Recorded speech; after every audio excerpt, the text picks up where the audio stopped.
But I really want to just drive that point home, is you don't have to be a data scientist and you don't have to have crazy media buying tactics in order to be successful. The game has changed from a few years ago. Even going to affiliate conferences just 3 or 4 years ago, it wasn't as advanced, the algorithm back then. And you would basically have to manually hack your way to ad success, using tactics and different bidding strategies, but it's just not that way anymore. Facebook, in fact, released an article just a month ago that's saying the ways of media buying is to do it through automation, and that's the way that you will get success. So why do I rely so heavily on automation at the agency? Number one, it saves time. It takes a lot of time to do these hacky media buying tactics, so organizational efficiencies has allowed me to just relax and be able to focus my time on creative. The second thing is I actually have gotten better performance ever since I started using automation and machine learning to improve my ads. So it's not only that it'll save you a ton of time to rely on these machine learning tools, it'll actually get you better results, which is what we all want at the end of the day. So the first part of my speech, I want to go into the campaign setup. So you're wondering, how do I set up my first Facebook campaign? And from spending $100 million, these were the 5 things that I used that really set my campaigns apart and allowed me to achieve success. So the first one is cost controls. First of all, I would love to just get a raise of hands of anyone who is currently Facebook ad buying. Okay, that's a good amount. Anyone currently using any of these strategies, including like campaign budget optimization, dynamic ads? Great, awesome. It's cool to see a few of you guys already using these. So to dive into these a bit deeper, what cost controls is, which is really important, is that what you do is on the ad set level. So when you're choosing your audience in Facebook, you're gonna tell Facebook, I want to only reach people who are gonna convert at my CPA target. So for example, if I know that my CPA target is $15, on the ad set level, I can tell Facebook, I only wanna go after customers who are gonna convert at $15 or less, otherwise don't spend my money. And this is so important because this way you're not wasting money on an audience that's not gonna convert, and you're basically telling Facebook how much you're willing to pay for each customer. So this is extremely vital when setting up your campaign. The second and third pillars is automatic placements and campaign budget optimization. So like Morella said earlier, people convert on different platforms. Some people are most likely to convert on Newsfeed or IG Story or right-hand column. And the old way of ad buying would be that you would manually select where you want to show your ads. But that's a lot of guesswork, right? Like I don't know if someone's going to convert from a right-hand column versus a feed. I can have my educated guesses, but what Facebook is letting you do with automatic placements, which is literally just a checkbox that you click when you're setting up, is you're telling Facebook, I'm gonna let you decide where to show my ad. You guys have all the data. If you think someone's gonna convert with my ad on a right-hand column, show it to them there. So you're letting Facebook taking care of the where. And by utilizing automatic placements, you'll be able to lower your CPA. The second thing is campaign budget optimization. And this is huge for saving time and also getting better results. So simply, what campaign budget optimization is that in the old days of ad buying, and when I'm saying the old days, I'm literally talking a year ago. This is how new all these machine learning tools are. In the old days of ad buying, you would choose your audiences, right? So you would say, I want to go after the dog's audience, I want to go after the mom's audience, and then you would say, I want to spend $100 on that audience, $200 here, $300 there, but it's pretty arbitrary. And so what campaign budget optimization does is you give Facebook 3 to 5 audiences. You're like, okay, I think that my audiences are moms and dog lovers. And then you say, I don't care how much you spend on each one per day. My total budget for the day is $1,000.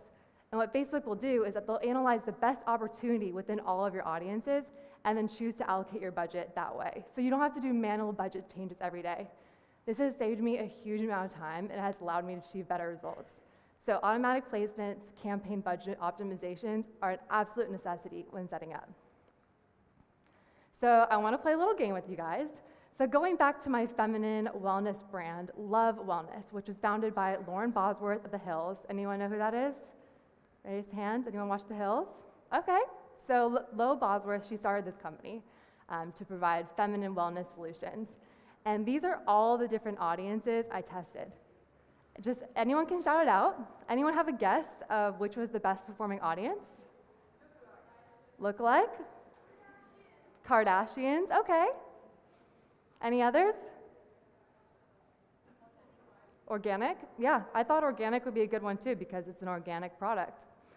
So after all the audience testing, the best audience was female. I just told Facebook, my audience is female. You guys go find them. And my CPA target is $15. You find the best person within my audience. So the point I'm trying to say is there's no magical audience that you have to test in order to find success. What you can do is choose a broad audience. And then with the pixel data that's gathering on your pixel, Facebook will be able to use its machine learning to find the best people within a broad audience. So to give you guys a little perspective of what that would look like, and the reason why broad audiences work so well when trying to scale your ad account, is because although you might be able to find efficiencies within a 1% lookalike or a small niche audience, if you test in broad, you allow all the opportunities available for Facebook to deliver your ad at your CPA target. So the last thing I want to dive into in terms of setting up your campaign is dynamic ads. So like Morella mentioned, for remarketing, dynamic ads are key. So what I mean by that is someone adds something to their cart, and then on Facebook, they get served the same products in a carousel format, a single image, but it's basically just following them around with the pixel and showing them the products that they've already seen. So that's dynamic ads for remarketing. What a lot of advertisers aren't using, and this has been the biggest secret that I've been using for the last few months where I've been able to achieve success, is dynamic ads with prospecting. So what this is, it's called dynamic creative testing. And what this allows you to do, you upload 10 different variations of your image, 5 different text headline combinations, as well as top text combinations. And what Facebook will do, which is so powerful, it'll match all these combinations together to your target audience and tell you which one was the best result. So to give you guys an example, one of my clients is ColourPop, and I'm wearing their glittery eyeshadow, of course. If I was to launch an ad, do you think it would perform better if I was facing to the right or facing to the left? Eyes closed or eyes open? Smiling or neutral? I don't know either. It's all a guess. I could take my educated guess of, oh, I think my left side with my eye closed is going to be the best performing glittery eyeshadow ad. But the thing is, none of us actually know what's going to perform best. So what dynamic creative testing will allow you to do is upload all your variations of the different angles of the models, as well as different copy value props. And then Facebook will tell you through a dynamic creative test which is the best combination. So this is extremely powerful to always be testing and learning. And by using this machine learning tool, you'll be able to do it very quickly and effectively. So for an example, our client Love Wellness, what we did is we launched PR videos. So using different PR quotes, different photos, as well as texting different texts and headlines. And so we don't know which version is gonna work best, but we uploaded all the different variations into a dynamic creative test, and Facebook found out that actually the first image, the Forbes quote, was the best performing. But I wouldn't have known that if I didn't do testing. So going back to the pixel, it is so important to let your pixel learn, and this is called going through the learning phase. So you set up your new campaign, you have your broad audience, you're doing dynamic creative testing, you're utilizing automatic placements, campaign budget optimization, so you're all set up. Now you're like, how do I know when to actually analyze my results and my KPIs? So what's really important as a media buyer is being patient, allowing Facebook to learn on your campaign. And what Facebook recommends is 50 purchases on your ad set in order to be fully optimized and to be able to actually analyze your data as actionable. If you launch your campaign, you're not going to be able to make decisions within the next day. You need to get at least 50 purchases to get out of the learning phase so that you can make actionable decisions of whether this is a campaign you want to scale or turn off and start over. So I won't let you guys try to read all the small text on here, but I just wanted to demonstrate. The campaign setup is actually incredibly easy. There's just a few boxes you have to check, some audience setup things, but it really can be followed in a very easy instructional way. And some of you might have gotten these blue postcards on your seat for admission. And so what that is, it's a tool that I created where I upload all my training videos. I have my default account structure in there. So you'll be able to access this campaign setup, but I won't go too much more into the details. Because to be honest, the campaign setup is the easiest part of Facebook ads and the part you should be spending the least time on. It's just as simple as I explained, just using those 5 automation tools and techniques. That's all you have to do for your buying strategy. There's nothing hacky about it. So my second lesson learned from spending $100 million on Facebook ads is the customer is the hero of your brand story, not your brand. Your customers don't want another hero. What they want your brand to be is a guide. And what I mean by that is that your customer has a problem and they want your brand to be able to guide them in finding that solution or to wherever they want to be in their life.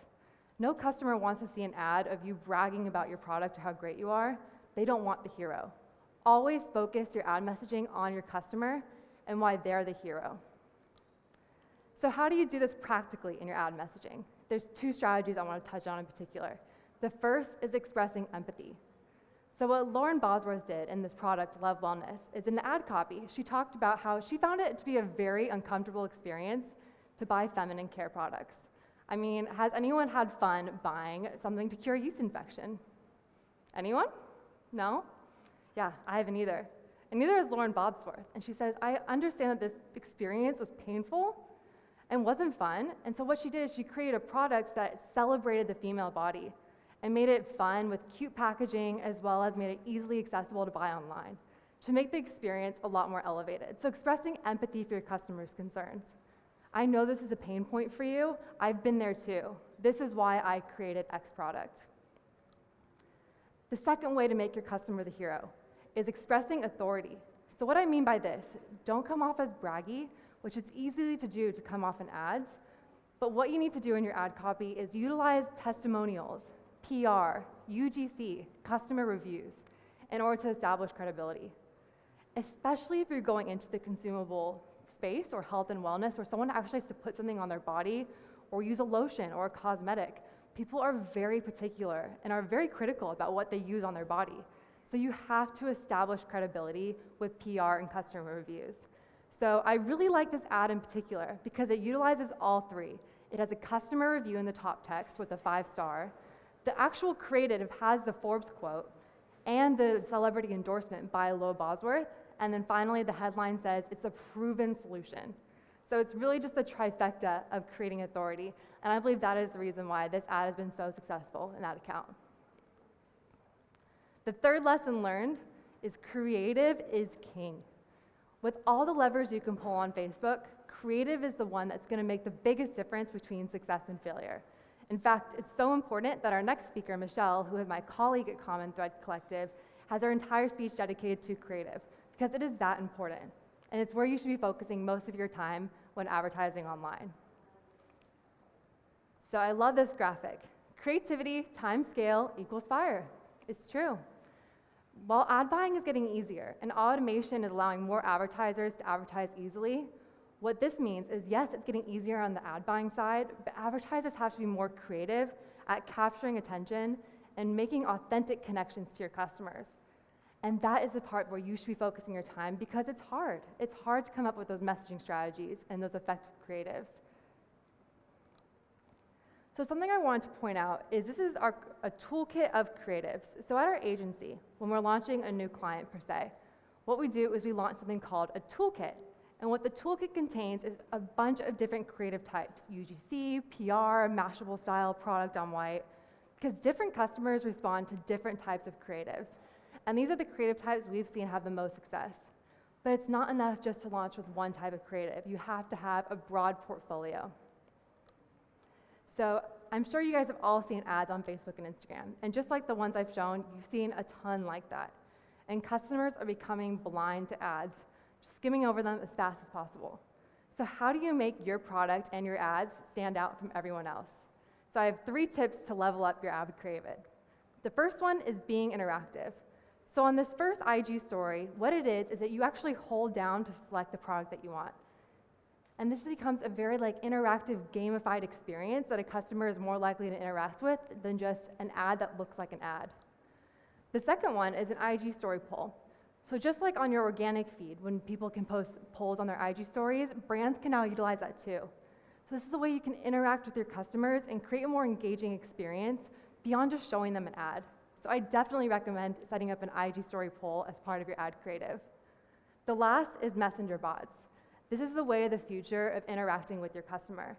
You can set these up very easily, and what this can do, instead of having to call a customer service line or for them to email you, you have these automated responses that are programmed in that helps the customers not only answer FAQ questions or customer service, but it can also help them explore the product. You can give them recommendations of things they may like and give them different options to interact with the bot. So I definitely recommend setting up a messenger bot for your e-commerce store. My second level up tip is make it organic. So as you can see, these creatives utilize Instagram's native GIFs and also the native IG story text. So the best ads don't feel like ads. They make it seem like it's almost as if an influencer is posting it or one of your friends. It doesn't interrupt that feed experience. So you don't need a huge content shoot or a huge budget. You literally just need the Instagram app to create an ad. Just make it on your organic feed, save it, and then upload to Ads Manager. That's exactly what we did for ads 2 and 3, and they have been extremely effective. In fact, we've seen organic ads even work better than stylized shoots. And my last level up tip is make it satisfying. So this is one of my clients, ColourPop, and this video has been the best performing in the ad account for months. And the reason why is so simple. It's so mesmerizing to watch her apply that lipstick so perfectly. I could watch this over and over again. And so ads that feel satisfying, such as like even if you think about just trends in general on social media, it's like playing with slime and goo and cutting soap, like all those weirdly satisfying videos is what people organically interact with. So if you can find a way to make your product just as satisfying to watch, whether the application or use of it, that's gonna be an ad that converts because people will watch more of the video and end up converting on your website. So just to summarize, my 3 lessons learned from spending $100 million on Facebook ads. Number 1, let the robots take over. Utilize Facebook's automation and powerful machine learning tools, especially dynamic creative testing, in order to succeed on Facebook and Instagram. The second, make your customer the hero. And you can do this by expressing both empathy and authority within your ad copy. And lastly, creative is king. This is where you should be spending most of your attention on your paid social strategy, is making thumb-stopping creatives.